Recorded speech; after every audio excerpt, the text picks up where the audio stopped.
আমরা কোভিড শুনলে ভয় পাই, কিন্তু যাই হোক কোভিড এখনো বাংলায় প্রাইভেটে কে কি করছে আমরা জানি না, তার দায়িত্ব তো আমাদের নয়, তাদের পেশেন্ট দিতে হয়। আমাদের সরকারিভাবে যে রিপোর্ট আমাদের কাছে আছে, তথ্য আছে,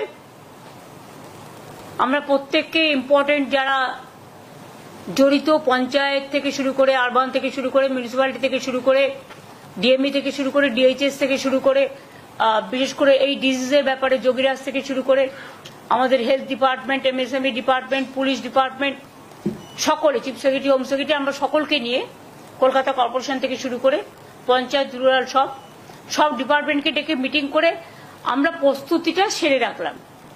ফার্দার যদি হয়, আমরা আশা করছি ওই প্যান্ডামিক আর হবে না, কারণ WHO অলরেডি বলে দিয়েছে it is not pandemic, it is endemic, এরকম কিছু একটা শুনেছি। I may not be correct, please cross check. কিন্তু আমরা যেটা মনে করি যে সতর্ক আমাদের থাকতে হবে, কোনো প্যানিকই ক্রিয়েট করা নয়। যদি বাই চান্স সেরকম কিছু হয়, আমাদের প্রস্তুতি তৈরি থাকবে, এটা নিয়ে ভয় পাওয়ার কোনো কারণ নেই। কিছু কিছু ক্ষেত্রে যাদের কোমরবিডিটিস আছে, যাদের লাংসের প্রবলেম আছে, চেস্টের প্রবলেম আছে, হার্টের প্রবলেম আছে, বা অন্যান্য নানা রকম প্রবলেম থাকতে পারে, এবং sometimes ageing is also the factor. সর্দি কাশি হলেও আমরা ভাবি, সর্দি কাশি হলেও একটা বুকে কফ জমে থাকলে শ্বাসকষ্ট হয়, যার জন্য নেবুলাইজার করা হয়, করে ওটাকে ক্লিয়ার করা হয়।